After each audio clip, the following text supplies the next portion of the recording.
When, in the course of human events, it becomes necessary for one people to dissolve the political bands which have connected them with another,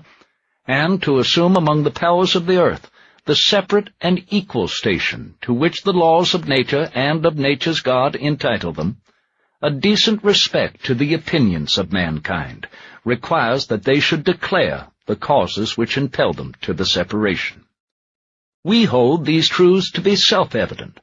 that all men are created equal, that they are endowed by their Creator with certain unalienable rights, that among these are life, liberty, and the pursuit of happiness, that to secure these rights governments are instituted among men, deriving their just powers from the consent of the governed,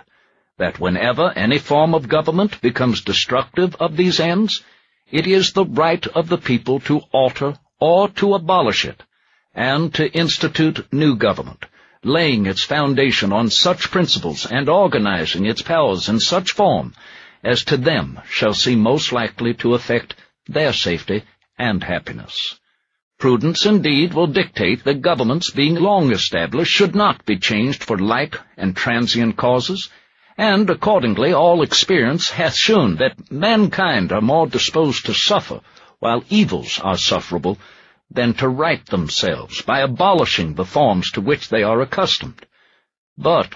when a long train of abuses and usurpations, pursuing invariably the same object, evinces a design to reduce them under absolute despotism, it is their right, it is their duty, to throw off such government, and to provide new gods for their future security. Such has been the patient sufferance of these colonies, and such is now the necessity which constrains them to alter their former systems of government. The history of the present King of Great Britain is a history of repeated injuries and usurpations, all having in direct object the establishment of an absolute tyranny over these states. To prove this, let facts be submitted to a candid world. He has refuted his assent to laws, the most wholesome and necessary for the public good. He has forbidden his governors to pass laws of immediate and pressing importance, unless suspended in their operation till his assent should be obtained, and when so suspended, he has utterly neglected to attend to them. He has refused to pass other laws for the accommodation of large districts of people, unless those people would relinquish the right of representation in the legislature, a right inestimable to them and formidable to tyrants only. He has called together legislative bodies at places unusual, uncomfortable, and distant from the depository of their public records, for the sole purpose of fatiguing them into compliance with his measures. He has dissolved representative houses repeatedly, for opposing with manly firmness his invasions on the rights of the people. He has refused for a long time after such dissolutions to cause others to be elected, whereby the legislative powers incapable of annihilation have returned to the people at large for their exercise, the state remaining in the meantime exposed to all the dangers of invasion from without and convulsions within. He has endeavored to prevent the population of these states, for that purpose obstructing the laws for naturalization of foreigners, refusing to pass others to encourage their migrations hither, and raising the conditions of new appropriations of lands. He has obstructed the administration of justice by refusing his assent to laws for establishing judiciary powers. He has made judges dependent on his will alone for the tenure of their offices and the amount and payment of their salaries. He has erected a multitude of new offices and sent hither swarms of officers to harass our people and eat out their substance. He has kept among us in times of peace standing armies without the consent of our legislatures. He has affected to render the military independent of and superior to the civil power. He has combined with others to subject us to a jurisdiction foreign to our Constitution and unacknowledged by our laws, giving his assent to their acts of pretended legislation.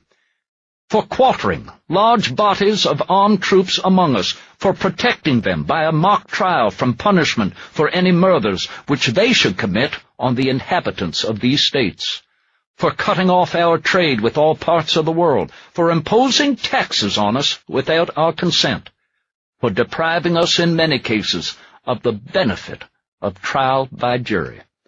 for transporting us beyond seas to be tried for pretended offenses, for abolishing the free system of English laws in a neighboring province, establishing therein an arbitrary government, and enlarging its boundaries so as to render it at once an example and fit instrument for introducing the same absolute rule into these colonies, for taking away our charters, abolishing our most valuable laws, and altering fundamentally the forms of our governments, for suspending our own legislatures and declaring themselves invested with power to legislate for us in all cases whatsoever. He has abdicated government here by declaring us out of his protection and waging war against us. He has plundered our seas, ravaged our coasts, burnt our towns, and destroyed the lives of our people. He is at this time transporting large armies of foreign mercenaries to complete the works of death, desolation, and tyranny, already begun with circumstances of cruelty and perfidy scarcely paralleled in the most barbarous ages, and totally unworthy the head of a civilized nation. He has constrained our fellow citizens taken captive on the high seas to bear arms against their country, to become the executioners of their friends and brethren, or to fall themselves by their hands. He has excited domestic insurrections amongst us, and has endeavored to bring on the inhabitants of our frontiers, the merciless Indian savages, whose known rule of warfare is an undistinguished destruction of all ages, sexes, and conditions. In every stage of these oppressions, we have petitioned for redress in the most humble terms. Our repeated petitions have been answered only by repeated injury. A prince, whose character is thus marked by every act which may define a tyrant, is unfit to be the ruler of a free people. Nor have we been wanting in attentions to our British brethren. We have warned them from time to time of attempts by their legislature to extend an unwarrantable jurisdiction over us. We have reminded them of the circumstances of our emigration and settlement here. We have appealed to their native justice and magnanimity, and we have conjured them by the ties of our common kindred to disavow these usurpations, which would inevitably interrupt our connections and correspondence. They, too, have been deaf to the voice of justice and of consanguinity. We must therefore acquiesce in the necessity which denounces our separation, and hold them, as we hold the rest of mankind, enemies in war, in peace, friends. We, therefore, the representatives of the United States of America, in General Congress assembled, appealing to the Supreme Judge of the world for the rectitude of our intentions, do, in the name and by the authority of the good people of these colonies, solemnly publish and declare that these united colonies are, and of right ought to be, free and independent states,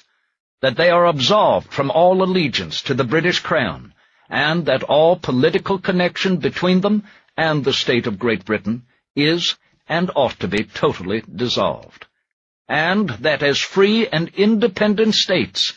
they have full power to levy war, conclude peace, contract alliances, establish government, and to do all other acts and things which independent states may of right do. And for the support of this declaration, with a firm reliance on the protection of divine providence, we mutually pledge to each other our lives, our fortunes, and our sacred honor.